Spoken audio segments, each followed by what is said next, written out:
Hey, what's going on, everybody? How you doing? I'm Dr. Boyce Watkins from Your Black World and the Black Business School. I was sitting here and I was getting ready for the All Black National Convention that we're having in Atlanta next month, and I was I couldn't help but to observe that Marion Barry's son, whose also name was Marion, died from a drug overdose, and this was really sad for me because it made me think about intergenerational curses and how what drugs have done to the black community. I know somebody just this week, another brother whose father was a dope dealer back in the day, 20 some years ago, and his son just got shot down, three or four times in the same neighborhood that his father used to sell drugs in Chicago.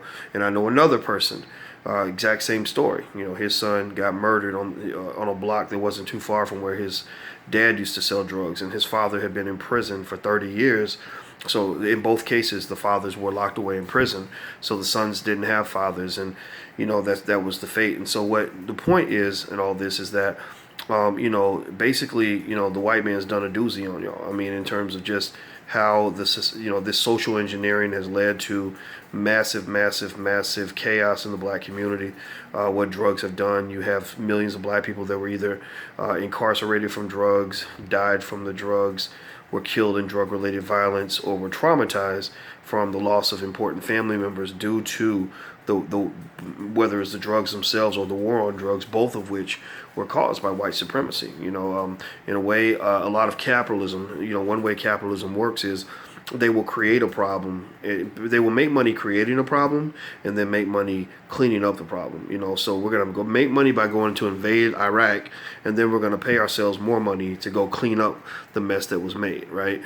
So at the end of the day, that's what they kind of do with the black community. I think it's something that you have to really reflect on and think about in terms of what other people have done. This is probably something. This is yet another thing that we deserve reparations for. Not that we'll ever get it. I don't know if we ever will, but it's something we're thinking about.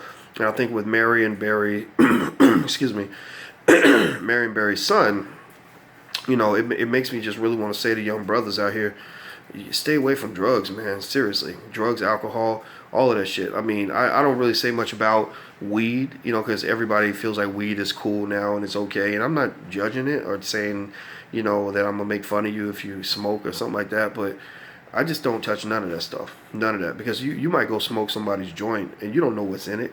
I saw a story about a young brother who took a hit of weed, and it had PCP in it or something, and he went on a killing spree. He literally killed two people that day and didn't even remember doing it.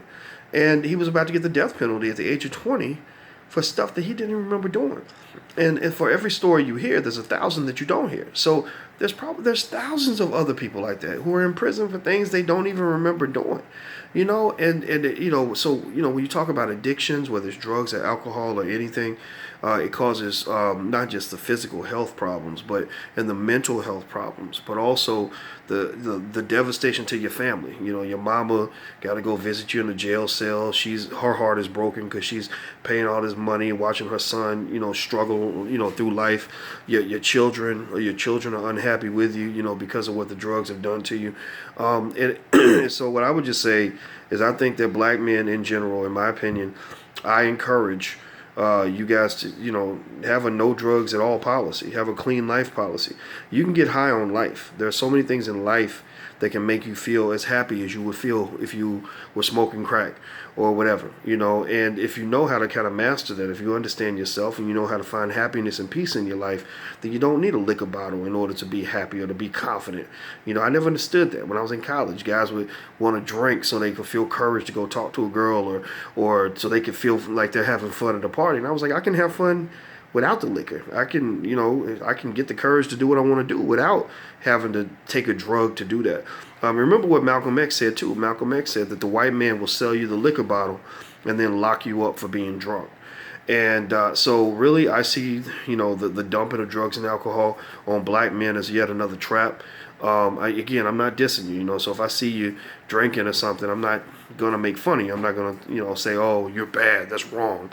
But what I will say is just be thoughtful about, all the choices that you make in life, because everything has a consequence, and you don't want your family sitting at your funeral wondering what happened, So anyway, guys, I'm about to get out of here. By the way, don't forget we have the All Black National Convention next month You can go to allblacknationalconvention.com, allblacknationalconvention.com in Atlanta. Go buy your tickets early because they're at a discount now. The prices won't be the same either at the door or as the date approaches.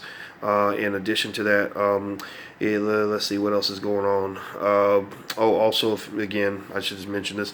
If you want to get wealth building training for your kids, we have the Black Millionaires of Tomorrow program at blackmillionairesoftomorrow.com. That's blackmillionairesoftomorrow.com. So take care, guys. I'll talk to you soon. Peace.